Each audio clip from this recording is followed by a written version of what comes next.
Now back to today's topic. If you've been following our webinars from the past year, you'll know that there has been a larger focus on career and job help, especially since with this pandemic and everything that's been happening, the landscape has changed so much. So we felt that it would be topical and helpful to do a session focused on unemployment and what you can do during that period to get back on track and set yourself up for success.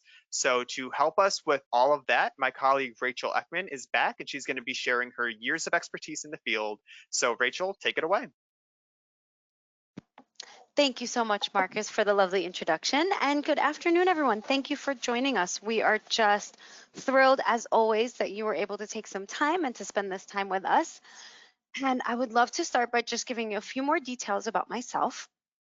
I was a mechanic and a technician in the field for about 15 years.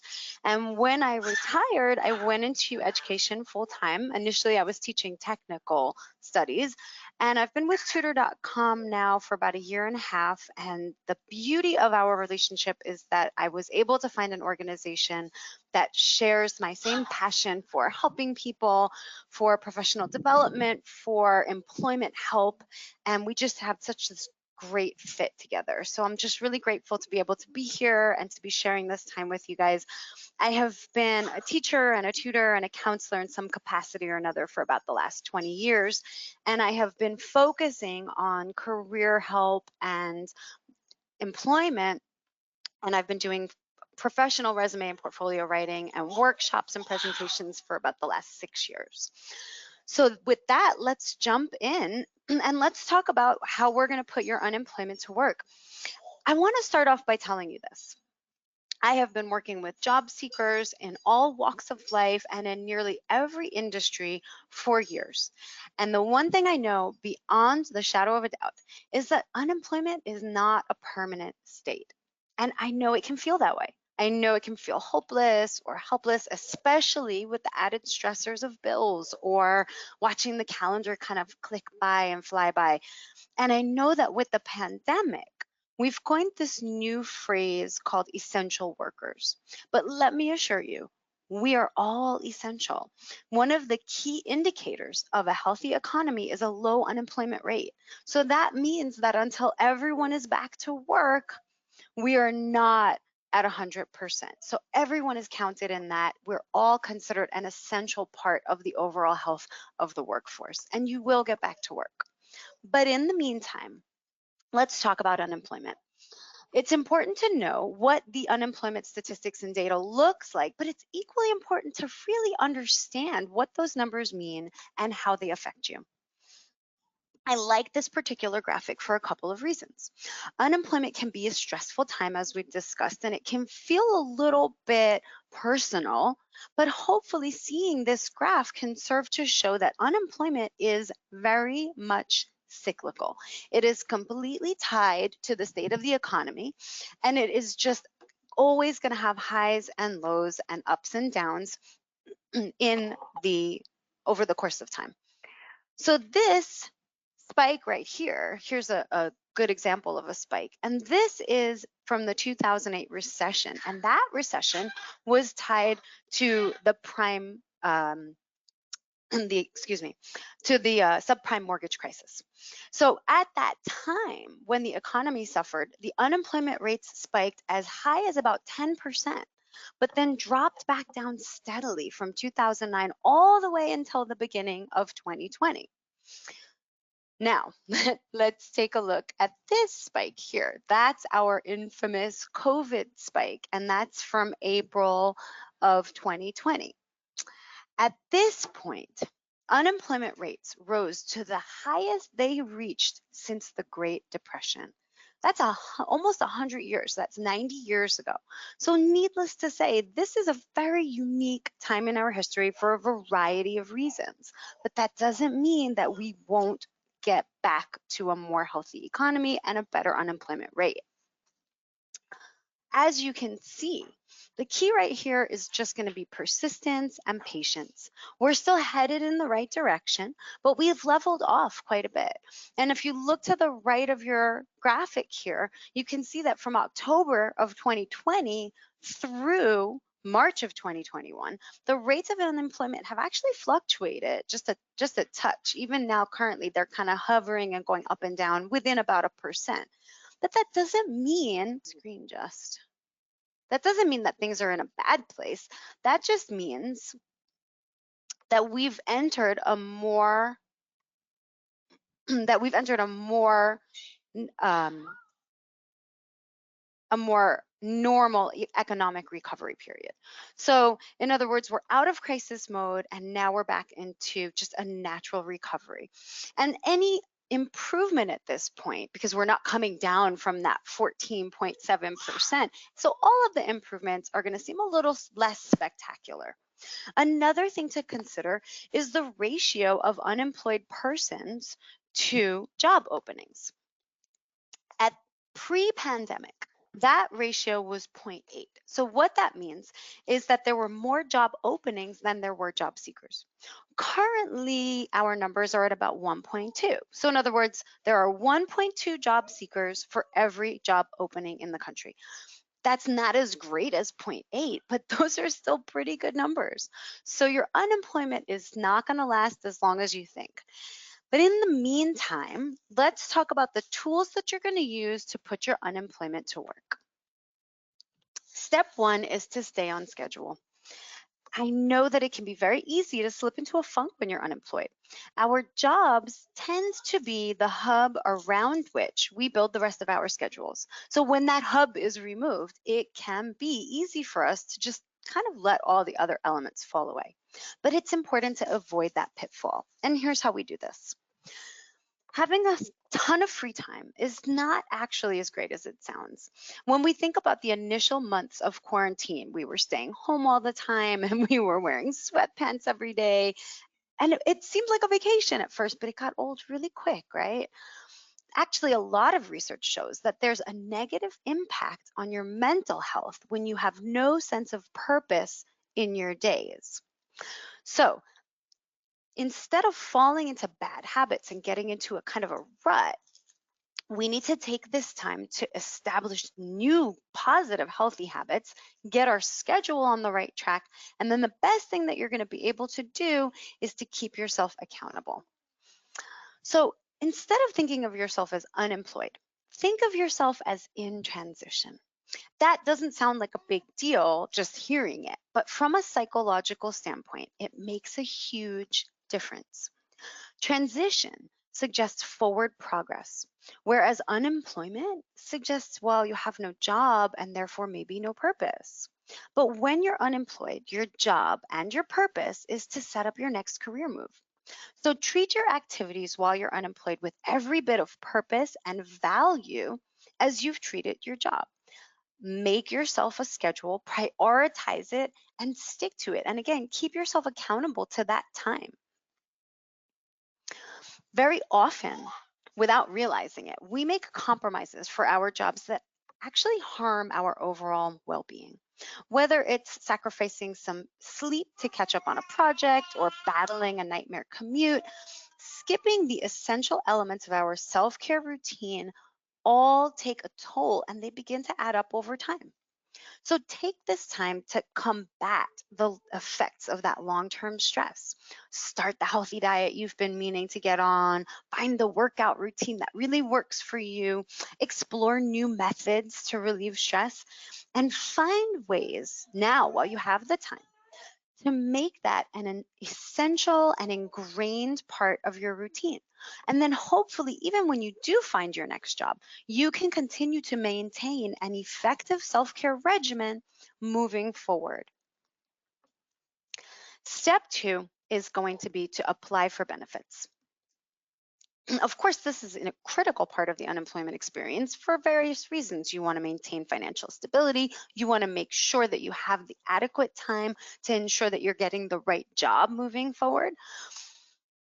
The first thing you want to know is that each state has a different process for unemployment. They have different regulations, different benefit structures. And then in addition to that, each individual person is going to have different eligibility and different needs. So you want to resist the temptation to base your expectations on what you've heard or seen of another person's experience.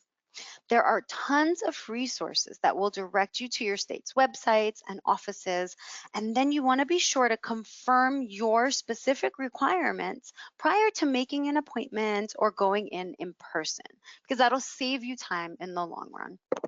And these websites here are fantastic references to get you started in the right direction.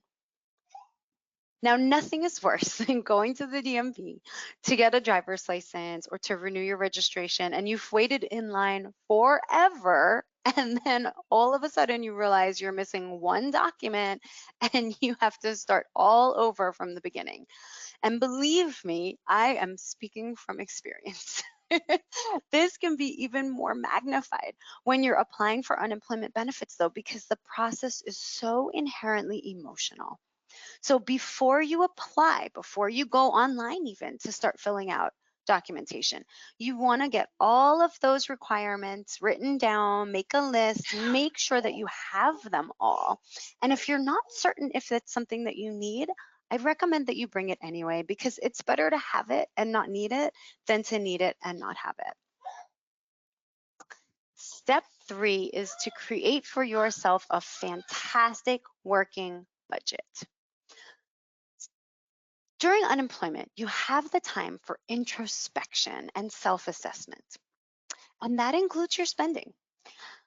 So take the time to figure out if you're spending wisely or if you've been letting your income get away from you. If you're like most of us, you'll probably find that you might want to rein your spending back in and that you might have some potentially bad habits that you're going to want to break. Creating a budget can be a very eye-opening experience, because very often we have no idea how much outside our means we've actually been living, or just how much frivolous spending is eating away at what could have been a robust savings account, a fantastic early retirement plan, or even the money to take the vacation we thought we couldn't afford. And it's awful to think that that gym membership that you never use, or all of those extra trips to this Starbucks drive-through because there was no line and you were passing by, and then the 6 different streaming subscriptions that you have, could actually be robbing us of years off of our retirement or that luxury cruise that we've always dreamed of. And yet that is very often the case. So create an essentials only budget and just try living with it for a little while. Once you've settled into your new job and you've got your income back up and running, you can always loosen the purse strings later on, but maybe you'll find that you really like this new lifestyle and that you're looking forward to all those extra years of golfing and sightseeing. There are plenty of different styles of budget trackers, and you can download them online. You can use an Excel template. Any budget is a good budget. This one in particular is the one that I use personally, and we've made copies available for you. And I love this budget because it's simple and it's really all you need.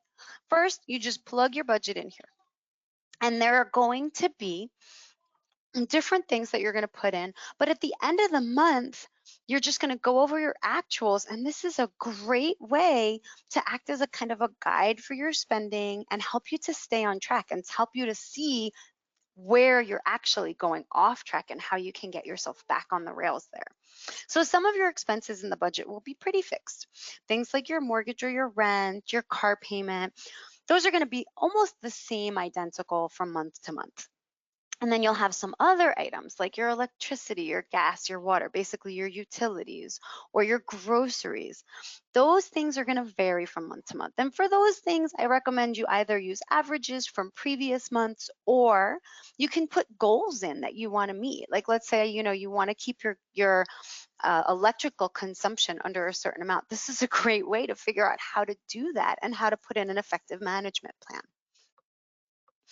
And then down here, it even has a place where you're going to be able to look at your savings, retirement, vacation planning. And I love this section because I can just take a glance at my budget tracker and I know instantly if it's been 3 months since I've contributed to my retirement fund, or that I'm going to need to start putting more money into my vacation fund if I'm going to be able to book the trip I'm trying to plan for May. So that's a really great tool to help you stay on track in a lot of ways. And then I love a daily bill tracker. Now, And again, this is the one that I actually use myself. Now, this is not in place of your budget tracker. This is a fantastic supplemental tool. I'm a huge fan of AutoDraft for my bills. I don't have to write checks. I don't have to buy stamps. I don't even have to remember to log in and click pay. The bills are automatically pulled from my account. My payments are never late. It's great for your credit, but it comes at a cost because now I'm no longer in control of money being withdrawn from my account, and that can be tricky. So if I look at my account balance and it says I have $500, I might go spending a lot of money on Monday.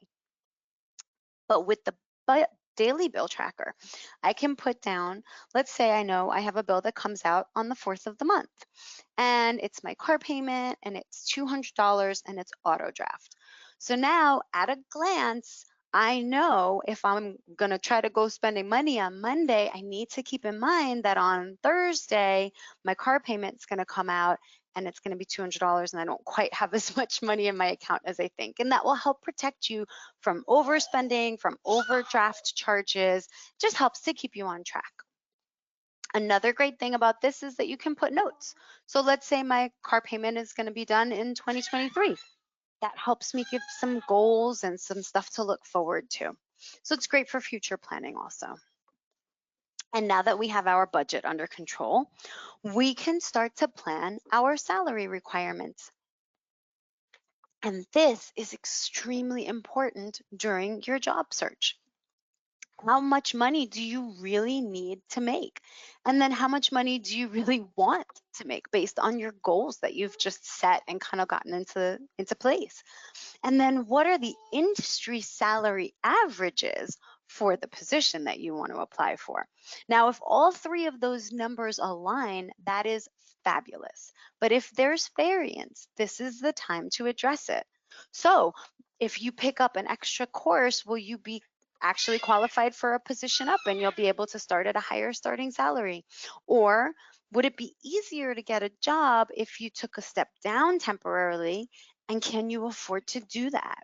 So that's actually a kind of a sneaky silver lining of unemployment, because you get to reevaluate all of these important things and get yourself back on the right track. Which brings us to step 4, which is working on your portfolio. Now, your resume and your portfolio are actually something that should be maintained and updated even when you are employed. But when you have a job, it's easy to deprioritize them. I know they can get constantly pushed to the bottom of your to-do list. But now that you have the time, updating your credentials should be right up at the top. A well-made, strong resume is going to be your most important tool to land a job.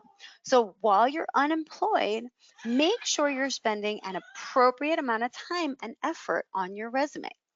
Now, we did a really great resume, cover letter, application, and interview webinar series not too long ago. And if you go to our Tutor.com YouTube channel, all of that stuff is still available and you can pull those up.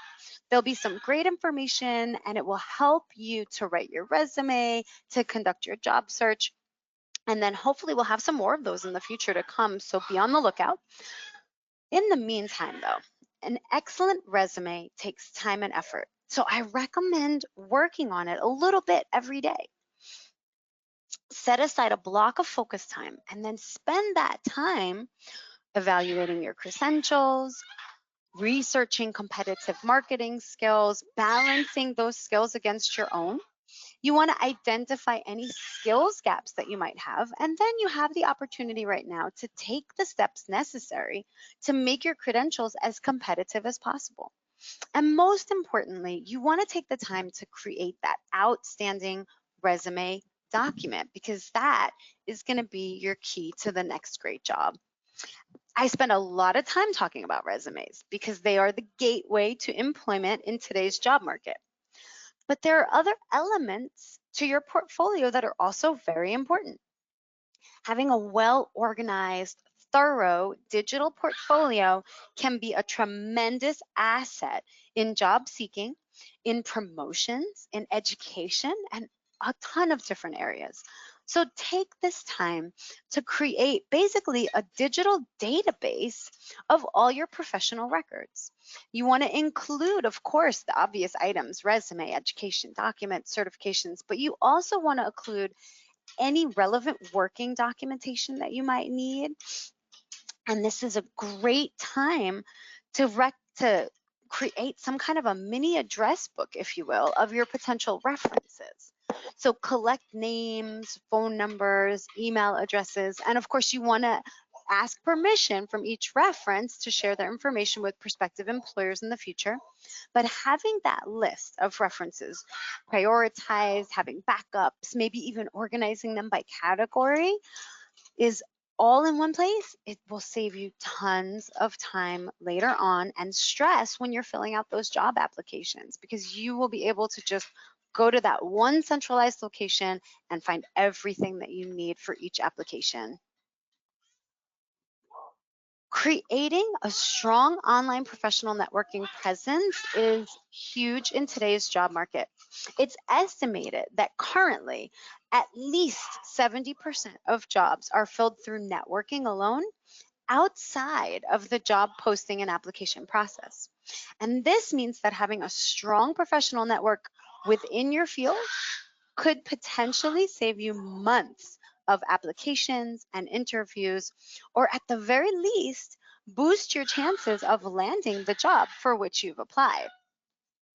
So, if you have a LinkedIn profile already, take this time to polish it. And if you don't have one, you definitely want to create one. Then, once you've got this great polished LinkedIn profile, start looking for connections in your industry. One thing that you really want to consider is you want to take the time to check the block. There's a section in LinkedIn where you can check the block that shows that you are open to being contacted by recruiters. You're looking for a position and that you're willing to be contacted. If you don't have that marked on your profile, then the recruiters will not contact you. LinkedIn will make your information available to recruiters when they're doing like a talent search, but only with your permission. So what you really want to make sure is that you click that box, and then it's going to give you a drop down, and the drop down is going to give you some options, right? And it's going to say, how much money do you want to make and what potential positions do you want to have? I recommend being a little less specific than you might want to in that section, because the more information you put in there, the smaller of a net you're casting. So don't go too crazy with specifics. Just make sure that it shows that you're open and what industries you're looking in. And then the thing that I like to caution people about online professional networking is to make sure that you keep it strictly professional. There's a little commingling that can happen with your social media and your professional networking online. And you want to avoid the pitfalls of social media from undermining your online presence. Because recruiters, before they contact you, they will check your LinkedIn, yes, but they might also check your social media. So I recommend during this time, during the job search, to scrub your social media and maybe even have it mirror what's in your LinkedIn, at least temporarily, so that you have a very strong, well-rounded, consistent, professional online persona. And the next step is to get yourself some certifications. Using this time to get certifications that will make you more competitive in the job market is an excellent way to spend unemployment, because this way your unemployment is actually helping you to get a better job later on. Very often there's a notion that if you aren't working toward a degree, you shouldn't take college classes, but I disagree with that. I don't think that that's true. Taking online college classes is always a wonderful way to get fresh, relevant credits in your field, and it doesn't have to be for a degree. Maybe you've already got a degree. Let's say, for example, you work in marketing and you have a degree in marketing, but you can still take new marketing courses online and put those additional credits on your resume. And what that does is it shows an ongoing dedication to your industry, that you're staying current on the most up-to-date information and idiosyncrasies of your field. And the employers will take note of that and they'll appreciate that. Anything that shows that you are dedicated and invested in your career is an excellent thing. And of course, if you do take this time to get your first or next degree, that's outstanding too. So basically, you really just can never go wrong with college classes. And the same holds true for certifications. There are tons of online certifications and in-person certifications that are offered, and they are so great to have on your resume for job seeking, promotions, even to transfer into college credits. Again, you just can't go wrong here. Now, in general, I would say you want to stay focused on your industry related certifications for your personal field, but that doesn't mean you can't expand a little bit, expand your portfolio, maybe even have a little bit of fun with it. And there are some certifications that, yeah, you're going to have to pay for just because of the governing authorities, but there are also tons of free options out there. So do some searching. Try to schedule some time into your day every day for learning and professional development, and get yourself some certifications that will make you highly competitive in the upcoming job market. Professional development courses are very popular with employers right now, especially if you are or aspire to be in a management position or on a management track. These are just some really great options. These websites have fantastic professional development courses, some paid, again, some free, and there are so many to choose from out there. So I highly recommend doing some professional development courses. Now, technology certifications are critical in today's job market. You will be hard pressed to find a job in any industry, any field that doesn't require at least some computer usage and at least a functioning knowledge of certain programs. And especially if you're in a technical field or a technical adjacent field that involves a lot of technology, these certifications are gold. Some companies have them listed as a requirement for employment. Now, anyone can write on their resume, I'm proficient in Excel. But if you have an Excel certification, that carries a lot more weight than just a bullet point, right? So these are some fantastic online options. Lots, again, that will be free of charge. Some of them that you'll have to pay for. But technology certifications will never be a waste of time or money because, again, they are huge in today's job market. Step 6 is volunteering. And again, this is another great way to improve the credentials on your resume, even while you're unemployed. There are tons of benefits of volunteering, and the obvious being the benefits that you are giving to the people on whose behalf you're volunteering. But from a personal perspective, there's also a wonderful opportunity to gain a sense of purpose, to do some personal, social, and professional networking, and to really feel like you're making a difference and keeping yourself engaged and purposeful, even during a time when you might otherwise feel like it's not really happening. And volunteering can also be a great way to keep your resume active while you're unemployed. So the beauty of volunteering is that dependent on the circumstances, you could actually develop volunteer work as work experience on your resume. And that will go a long way to mitigate the employment gap that you're experiencing right now on your resume. So there's a screening process in the job hiring procedures, and employment gaps can sometimes be used as a screen out factor. And again, I encourage you guys to go back and to revisit our previous job seeking series to get some more information on that. But volunteering is a fantastic way to get rid of that employment gap on your resume. Now, there's all kinds of different things that you can do to make it more effective.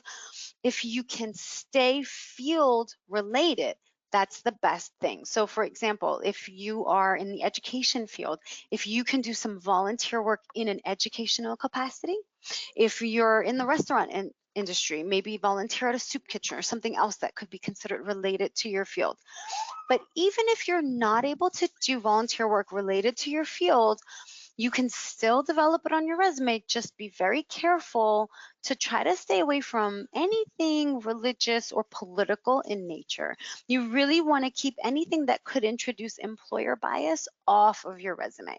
And I'm not telling you not to volunteer in those avenues, but that I wouldn't put on your resume. So if you're looking for a resume block, try to keep it as neutral as possible. And although it's wonderful sometimes to just get out of the house and have some place to go, you don't even have to leave the comfort of your own home to log volunteer hours. While you're unemployed, if you aren't able to go out into the community to volunteer, you can find some fantastic opportunities for online volunteering that will be just as great as anything you could do in person. These are some fantastic websites that you can check, and they'll give you a plethora of options and ideas and ways that you can volunteer and make a difference. Step 7 is try working online. Even if the pay isn't enough, even if it's just part-time work, and even if it's completely out of your field, there can still be some benefits to working online. Different states will have different regulations. So you want to make sure that you check and double check before you take any part-time online work if you're drawing unemployment. However, for the most part, as long as you keep your working hours under the prescribed number for your state, you should still be able to draw your unemployment and earn some extra money with a few hours of online employment. And again, this is fantastic because it will eliminate that employment gap on your resume, and it will allow you to continue to gain some professional experience and professional development. And again, it shows that real just dedication and hard work ethic that employers love to see on your resume. And you never know how quickly a part-time gig can turn into a long-term full-time position or a long-term side job. And honestly, freelance work on the side is never a bad thing. And there are different ways that you can develop that on your resume later on. But for right now, it'll fill that spot and again, keep you from having that employment gap. So if you're looking for some online employment, these are just a few suggestions that I've always found to be really great options for almost anyone. These positions tend to be really easily trainable. They're always looking for new people because they're huge industries. And it's really neutral. It's not going to sway your resume to the left or to the right into a different field if you're in a completely different industry. It'll just show that you've maintained working even in between positions in your field. So I recommend looking into any of these options as a really great potential part-time unemployment gap job, basically. Now, I know I promised you 7 steps, but there is an 8th step. And we all know the expression, when life hands you lemons, make lemonade. And I know that it's a huge cliche, but cliche though it may be, there's merit to it, especially here. Unemployment does not have to be a negative time in your life, and it doesn't have to feel like a blight on your record. This can be possibly the best thing that's ever happened to you. This can be the time that you needed to reset and to get yourself back in the direction that you maybe didn't realize you'd gone off of course, or maybe you think you want to go in a completely new direction. But whatever it is, take this time to figure all of that out and stay positive and appreciate the gift that you've been given, and take your tools and get to work. Thank you so much. All right. So thank you so much, Rachel. We will be getting to questions now. So if you do have any questions about any of the content that we talked about, or anything else that may be on your mind, by all means, you can enter that information into the question box attached to your control panel. But to kind of get things started, one thing that I was just thinking about is if you're taking a part-time position while you're unemployed, when you're putting that on your resume, do you have to mention that this was part-time, or how does that exactly work? Do people tend to look down on part-time work? That is a fantastic question. And the answer is no, not at all. No to all the things. No, you don't have to put that it's part-time on your resume. No, people do not look down on it at all. It is like I said, it's just a fantastic way to keep your resume active. So when I say active, what I mean is your job history should really kind of read like a play-by-play, right? I mean, because that's what it is. So from the time you've started working and you've gotten into a career, and so you started at this position and then you've transitioned to this position. So it's really a play-by-play of your working life. When you're unemployed, that play-by-play on your resume stops, but it doesn't have to. And so, again, utilizing things like part time employment, like education, like volunteer work, those are the things that keep that play by play going. So instead of saying, well, I was working up until this point and then I stopped, you're saying, well, I was working at this job and then after I stopped, this is what I started doing. And so it's a really great way to just kind of keep the momentum going, keep the trajectory kind of on course, and there is absolutely no stigma at all to part-time jobs, nor should there be. I have engaged in part-time jobs myself. So I think it's a fantastic thing to do to not just keep your resume active, but very often it will help you with development of soft skills that you may not have felt were related to your industry, but then you find that they turn out to be highly necessary, or the development of hard skills that you didn't know you didn't have. If you start volunteering and they ask you to do data entry and you learn all kinds of new things about some computer programs that you can now bring to your next position. I mean, there's no way to go wrong with that. So 100%, I think it's just all positive. I don't have anything negative to say about any kind of part-time employment. Awesome. Now, we did get a question from the audience asking about special tips for older workers. So, do you have any ideas on kind of what challenges an older worker might be facing while they're unemployed and trying to get back into the field, and what they could do to kind of avoid those issues? Absolutely. Actually, that's a fantastic question. That's a really important question. My answer is, and this is unfortunate, but it's honest, there is age bias in the job market. That unfortunately, there's no way to get around that it exists. Things that I will suggest to help to mitigate that, and it's because it's wrong, right? We should embrace a diverse workforce in every aspect, and that needs to include age. So the things that I want to suggest to help to get around that. First of all, and this is just a side note for your resume, try not to go back more than 15 to 20 years in your resume as far as work experience. You want to keep it as current as possible. The other thing that I'm going to reiterate is the importance and the value of certifications and classes. Taking contemporary courses will refresh your credentials. So instead of saying, I've been working in this field for 20 years, you're saying, I have been working in this field for 20 years. So not only do I have all this experience, but also look at all of these new, fresh, relevant, contemporary credentials that I have within this industry. And so that will help to deter a future employer from maybe writing off a potential candidate based on their age. Because if you've got all the same credentials as someone who's just graduated from college 10 years ago and has only been barely working in the field, you kind of actually now have a leg up, right? Because now you have all the same credentials plus twice the experience. So it'll actually make you much more competitive. So getting those brand new credentials, having things on your resume that you can put that have recent dates. So like, in the last year, in the last 2 years, you've taken this credential course and you've taken this certification and you've gotten a couple of extra online classes under your belt. That's going to be gold. That's going to be a really important tool. And then the last tool that I have, and this is insider information, Be aware of your email address. I know it sounds crazy, but implicit bias is not something that employers want to have. They can't help it, right? It's just a natural part of who we are as human beings. So if I'm an employer and I look at your email address and your email address is AOL, I know you've had that email address for 20 years at least, right?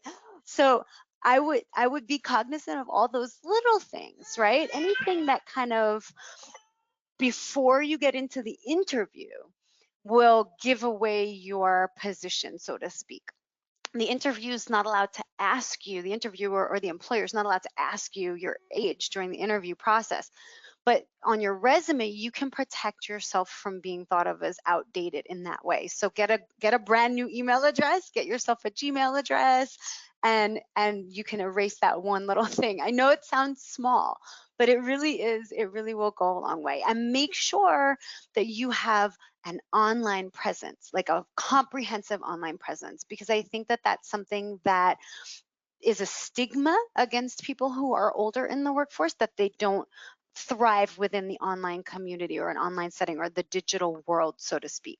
So make sure that you're proving them wrong every single step of the way. Have a fantastic LinkedIn profile, have a great professional network. So those are the things that are going to completely just obliterate any potential for age bias in the job market. Awesome. Thank you so much. I hope that answers their question. Now, something that I was curious about, and I know that it's going to kind of be different for every, market that you might be going into employment. But how long does unemployment tend to last, or have you seen it last in the past? Or is there any way that you can kind of give yourself an idea of how long it might be? So that's a really great question. And the answer is yes and no. I can give you a general, but I can't really because everyone's situation is so inherently different. Now, the thing that is the most variant right now is industry recovery.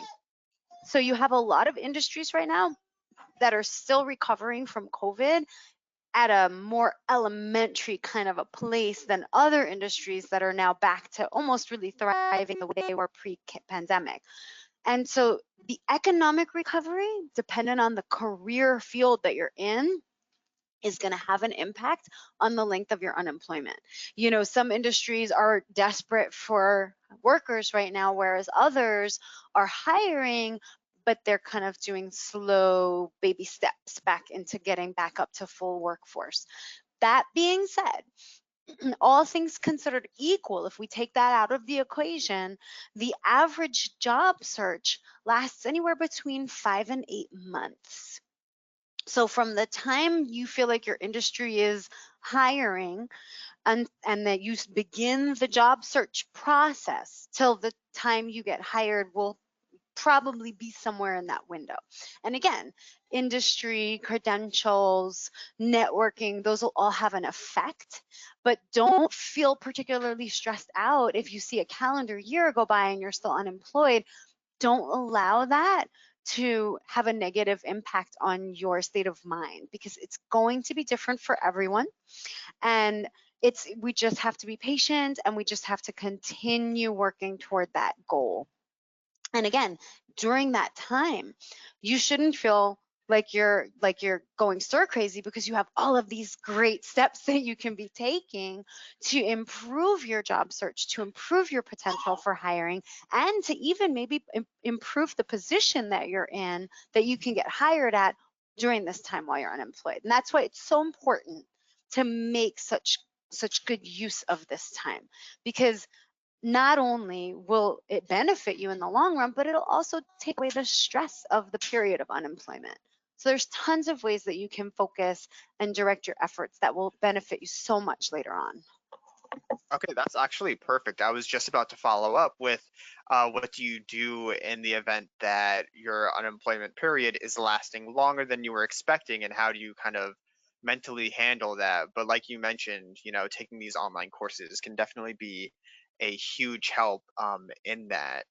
But I will say it looks like we don't have any more questions coming in, but I just wanted to offer the floor, Rachel, and see if you had any final words about this topic before we let everybody off for the day?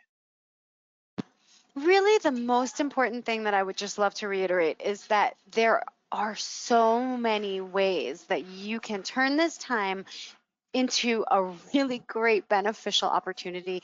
And so at no point should unemployment be considered a negative time. Don't say, like, oh, everything was going great till I lost my job. Well, everything should be continuing to go great. You just have to get into the right mindset. You have all of the tools that you need. And believe me, it is temporary. I know it doesn't feel like it. I know it feels like it could go on forever. I know that this whole economic recovery can be sometimes painfully slow, particularly if you're in one of the industries that was very heavily impacted by it. But we will get there. We always have. All you have to do is go back and look at that bar graph, and it will show you that we've always recovered. We will always recover. And this is a golden opportunity. So do take your step and position yourself for the next great career move. All right, And thank awesome. you Thank you for so joining much. us. Yeah, I'll leave the floor open for about another minute. I think I saw someone with a question coming in, but I do hope that you all found this somewhat helpful. And again, just as a reminder, we do have a webinar coming up next week that's going to be going over burnout and kind of what you can do to avoid that. So, yeah, we'll stay on for just about another minute, but thanks so much for joining.